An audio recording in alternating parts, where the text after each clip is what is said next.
عارف الفرق بين واحد بيدخل المكان الكل بيعمل له حساب وواحد تاني بيدخل المكان محدش بيحس بيه اصلا؟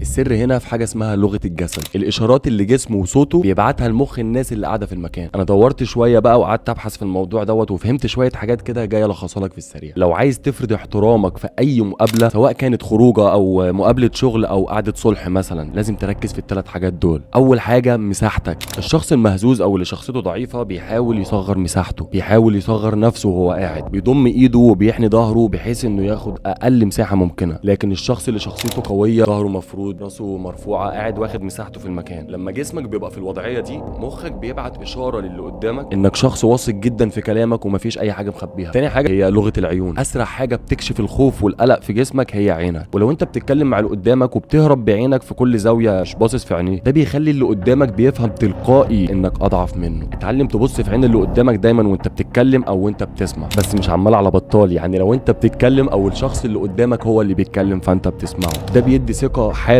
وبيبني هبه كبيره وبيجبر اللي قدامك انه يركز معاك. تالت حاجه واخر حاجه واهم حاجه فيهم كلهم هي نبره صوتك. مشكلة كتير واقع فيها اننا بنتكلم بنبرة طالعة لفوق في اخر الجملة، اكننا بنسأل او مستنيين رد. انا فهمت ان فعلا لازم تتعلم تتكلم بهدوء شوية، وادي لكل كلمة وكل جملة حقها، وخلي اخر جملة في كلامك دايما بنبرة صوت نازلة لتحت، اكنك بتفرض كلامك ورأيك بس باحترام، مش شخص بيتكلم بنبرة تدل انه مستني موافقة اللي قدامه. من الاخر كده، الاستعجال في الكلام وفي الحركة ده اكبر علامة على التوتر. اللي واثق في نفسه فعلا بيتكلم ببطء، بيتحرك براحته، بياخد وقت قبل ما يرد على اي كلمه، شخص مرزمن بجد. والرزانه دي هي اللي هتخلي الناس تحب تسمعك وتحب تركز معاك.